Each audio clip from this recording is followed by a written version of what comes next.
रजत, शुक्र है तू मिल गया। कहाँ कहाँ नहीं ढूंढा मैंने तुझे। कहाँ चला गया था तू? इतने दिनों से जो ड्रामा चल रहा था ना, उसे खत्म करने का टाइम आ गया है। चल मैं तुझे दिखाऊं कि इतने दिनों से जो बातें चल रही थी ना, वो सिर्फ बातें नहीं थी, हकीकत थी, सच्चाई थी। वो वीर और अनु दोनों तेरे बेडरूम में है। इसके पहले कि दोनों अपना अपना काम करके शराफत से बाहर आ जाएं, तो एक बार उनसे बात कर ले। चल चल, सोच क्या रहा है? चल।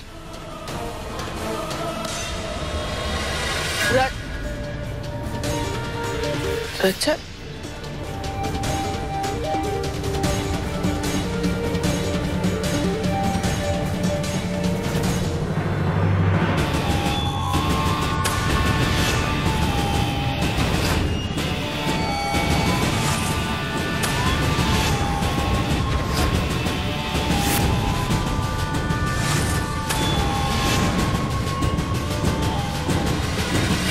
तुम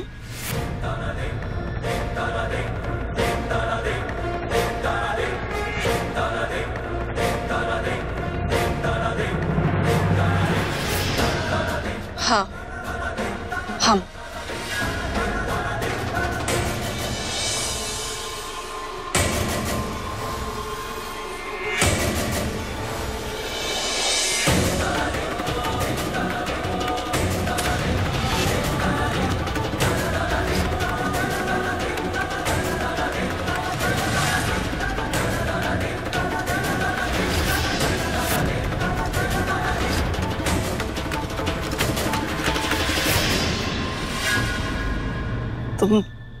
तुम यहाँ क्या कर रही हो अनु? मुझे तो लगा रजत है, यही लगा था ना आपको। इसीलिए आप उन्हें कह रही थी हमसे मिलने के लिए कि हम और वीर बेडरूम में गए हैं। अरे वो तो मैं इसलिए कह रही थी कि तुम दोनों अकेले हो, तुम्हें अगर कंपनी की जरूरत पड़े तो। नहीं मम्मी जी, आप इसलिए नहीं कह रही थी। आप हमारे और रजत के बीच दरार पैदा करना चाहती हैं, इसलिए कह रही थी। अनु, सोच समझ के बात करो। सोचा हमने मम्मी जी, बहुत सोचा, बार बार सोचा। मम्मी जी ऐसे कैसे कर सकती? हमें लगा कि शायद हमें कोई गलतफहमी हो रही है, लेकिन फिर हमने आपको आस्था भाभी से बात करते हुए सुन लिया, रजत से भी बात करते हुए सुना। पता है मम्मी जी, इस सब के बाद भी हमें यकीन नहीं हो रहा था, इसलिए हमने नाटक किया ताकि हम सच्चाई जान सके। तो ये सब नाटक था? तुम कमरे में नहीं गई थी?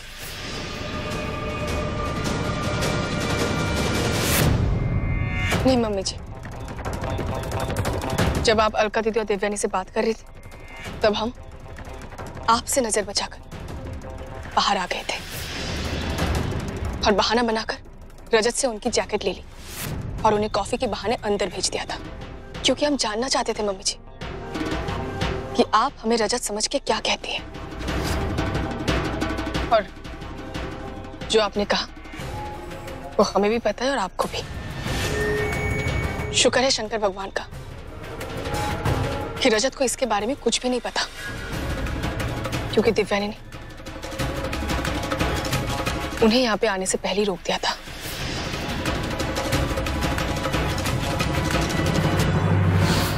अरे रजत, तुम यहाँ हो? एक्चुअली अनुष्का तुम्हें कब से फोन कर रही थी, पर तुम्हारा फोन नहीं लग रहा था, इसलिए हमें भेज दिया। चलो, उसे बहुत ठंड लग रही है, उसने हमसे कहा कि जाकर शॉल ले आओ, पर हमें पता नहीं ना यहाँ शॉल कहाँ पड़ी होगी, तो आप। ओके, मैं ले जाऊंगा। ठीक है।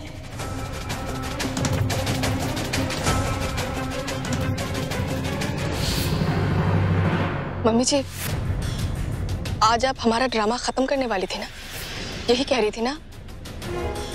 मम्मी जी, हमें पता चल गया है, वो सारी चिट्स होली वाले दिन आपने ही भेजी थी।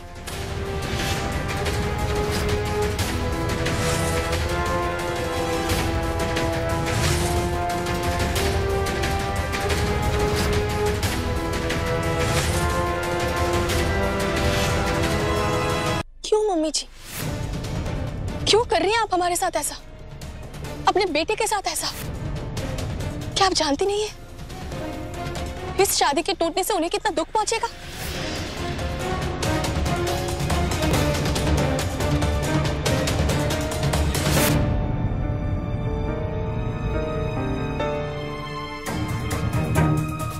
रजत, कॉफी ठंडी हो गई होगी ना? लाओ हमें दो, हम वेटर से नहीं बनवा लेते हैं। थैंक्स। तो मैं अनु को जाके शॉल दे देता हूँ, तुम कॉफी ले आओगी? कॉफी तो हम ले आएंगे, पर इससे कहीं आपकी लाइफ का रोमांस ना चला जाए। सोच लो, बेचारी अनुष्का कहेगी कि हमारे हस्बैंड हमारे लिए एक कप कॉफी भी नहीं ला सकते। डोंट वरी, कॉफी मैं ही ले जाऊंगा। वही तो हम कह रहे हैं। चलो फिर हम बेटे को मैं ऑर्डर कर देता हूँ, तुम पार्टी एंजॉय करो। पक्का ना? या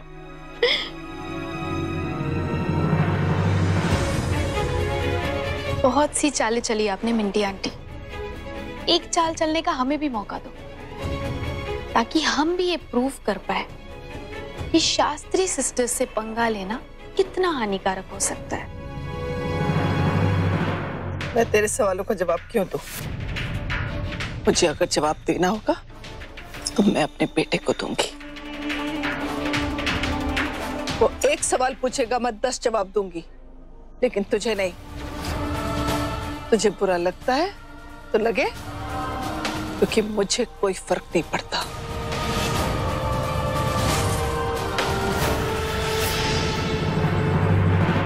आपने हमें सबके सामने बहू माना था मम्मी जी, तो आज आप ये कैसे कह सकती है कि हम आपके कुछ नहीं लगते?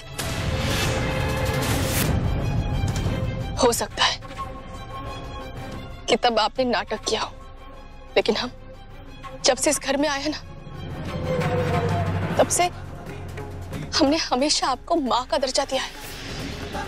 इसलिए हम आपका हर काम मानते थे, बिना सोचे समझे कि ये सही है या गलत। तो जबरदस्ती किसने की? एक बात कान खोलकर सुन ले, ना तो मेरी बेटी है और ना ही मेरी बहू।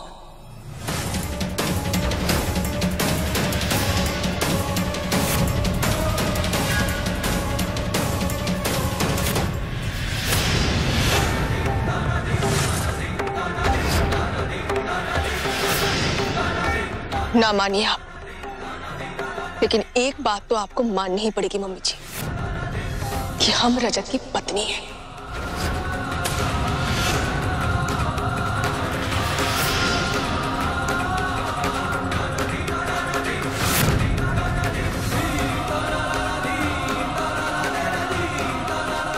आपका आशीर्वाद झूठा हो सकता है, लेकिन हमारी शादी सच्ची थी। अगर आप एक बात भूल गई हैं, तो हम आपको याद दिलाना चाहते हैं कि फेरों के वक्त दूल्हा दुल्हन दोनों कसम खाते हैं कि इस शादी को निभाने के लिए वो हर मुसीबत से लड़ेंगे। हमने भी वो कसम खाई थी मम्मी जी, इसलिए हम इस रिश्ते को बचाने के लिए किसी भी मुसीबत से लड़ जाएंगे, चाहे वो मुसीबत आप ही क्यों ना हो।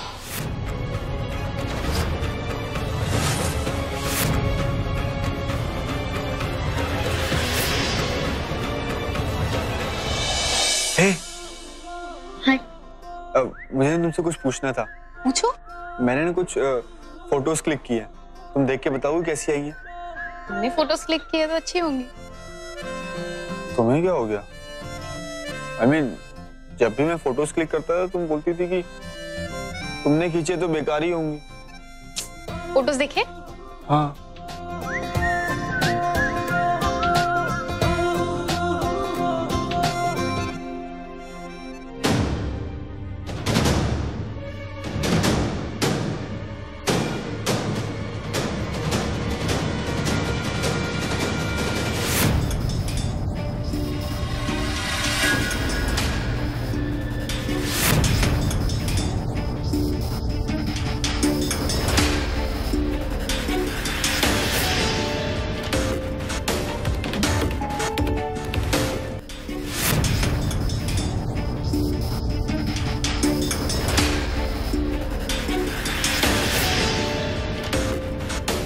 आप लोग यहाँ?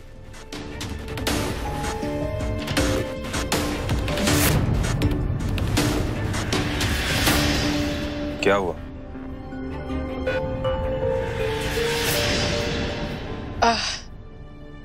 कुछ नहीं रजत, वो मम्मी जी हमसे थैंक्स कहने के लिए आई थी। कह रही थी कि हमने बहुत अच्छी पार्टी ऑर्गेनाइज की है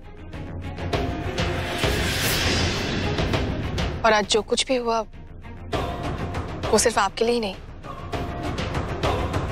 मम्मी जी के लिए भी बहुत बड़ा सरप्राइज था, है ना मम्मी जी?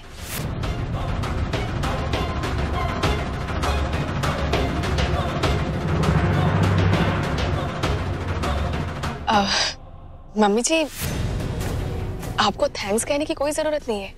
अगर आपको अच्छा लगा है तो हम आपको प्रॉमिस करते हैं कि हम आगे से भी आपको ऐसे ही सरप्राइजेस देते रहेंगे।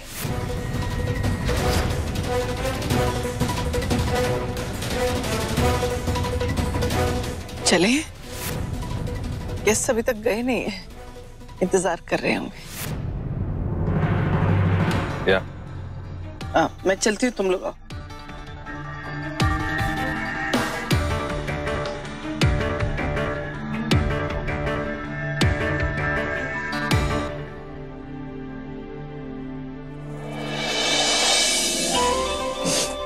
चल भाई, हैप्पी बर्थडे अगेन।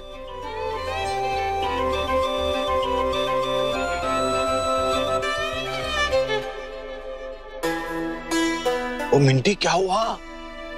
तो वैसे तो जब मेहमान जाते तो बड़ी खुश होती है, आज इतनी दुखी क्यों लग रही है? हर वक्त मजाक अच्छा नहीं होता, मेरा सर दर्द हो। तो गोली खा लेना, कोई ठीक हो जाएगा।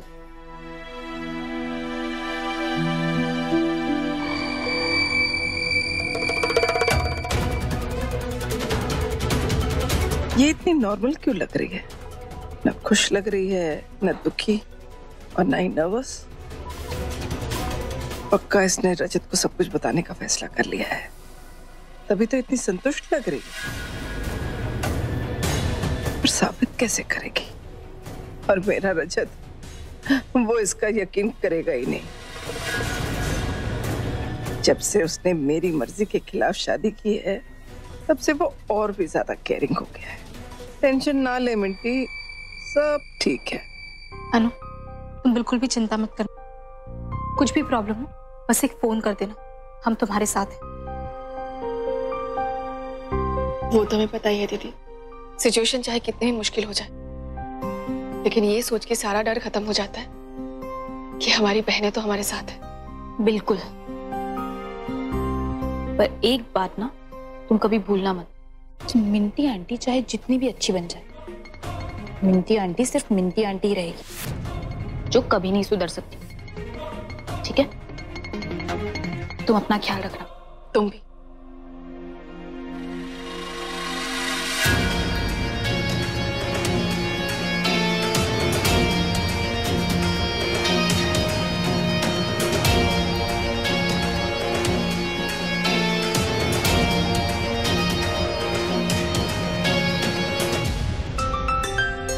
अरे अनु बेटा, मैं हेल्प कर दूं कुछ? नहीं नहीं पापा जी, बस थोड़ा सा ही तो काम है, हम कर लेंगे। इतनी अच्छी बहू है हमारी। नहीं मिंटी? सब गुड नाइट फौजी।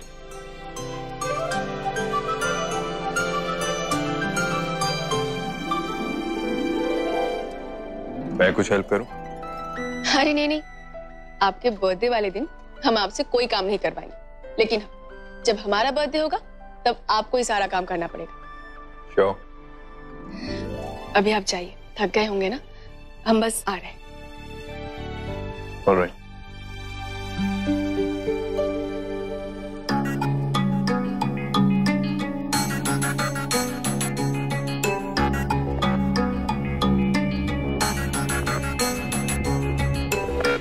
रुक जा।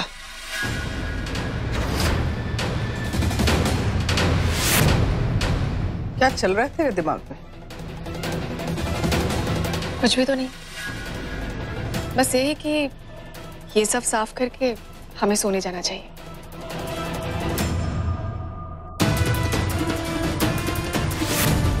ज्यादा हीरोइन बनने की कोशिश मत कर मेरे सामने, क्योंकि मैं जानती हूँ तेरे इस दिमाग में क्या चल रहा है। तो यहाँ से सीधा रजत के पास जाएगी और अपना सच उसे उगल देगी, लेकिन उससे पहले क्लैरिटी दे दूं, कोई फायदा नहीं।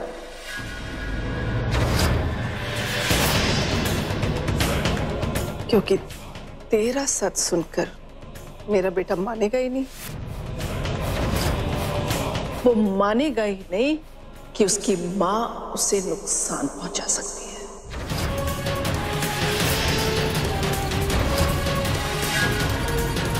आप फिर भी पहुंचा रही है? मतलब यही कि हमारे रिश्ते को नुकसान पहुंचाना रजत को नुकसान पहुंचाने जैसा है। पर शायद आप ये बात कभी नहीं समझ सकती।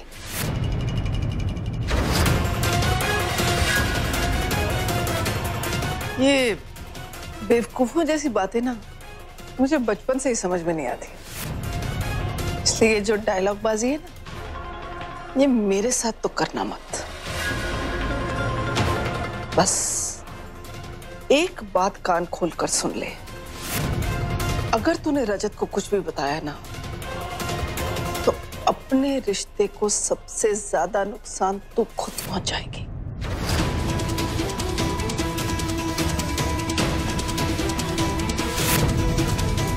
मेरा बेटा मानेगा ही नहीं। नहीं मम्मी जी, ऐसा कुछ भी नहीं होगा।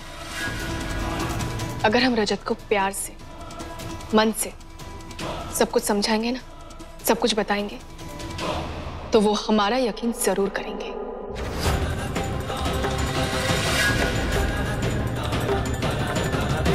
मम्मी जी, आप उनकी माँ हैं, लेकिन हम भी उनकी पत्नी हैं। अगर आपके रिश्ते की इज्जत है, तो हमारे रिश्ते का भी आदर है। पर हम ऐसा कुछ भी नहीं करेंगे, क्योंकि हम जानते हैं ये सब कुछ जानकर उन्हें कितना दुख पहुंचेगा। और हम किसी भी हालत में रजत को दुख नहीं पहुंचा सकते, और ना ही किसी को पहुंचाने देंगे। तो कहना क्या चाहती है? मैं अपने बेटे को दुख पहुंचा रही हूँ? हाँ, आप जो ये सब कुछ कर रही है ना, ये सिर्फ हमें ही नहीं, आप अपने बेटे रजत को भी दुख पहुंचा रही हैं।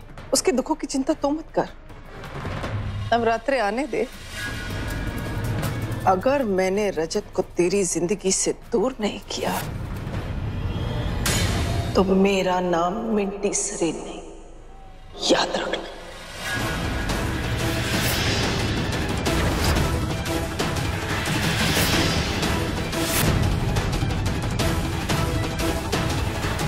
वो तुझसे कहीं अच्छी लड़की डिजर्व करता है। तुम लोगों के आने से पहले कितने खुश थे हम। तुम लोगों के आने के बाद हमारी खुशियां तहस नहस हो गई। मेरे बेटे नील, उसने खुदकुशी करने की कोशिश की तेरी बहन के कारण, और मुझे देखो कितना नीचे गिरना पड़ा। और मैं भूली नहीं हूं मेरी बहन निकी किस तरह वैप बन गई थी तुम लोगों के सामने, कितना मजबूर किया था तुम लोगों ने। और अब तू मेरे बेटे को मुझसे दूर करने आई है। मैं तुझे कभी माफ नहीं करूंगी। अपने घर की बहू बनाना तो दूर, ये नवरात्रे इस घर में तेरे आखिरी नवरात्रे होंगे अनुष्का। ये मेरा वादा है तुझसे।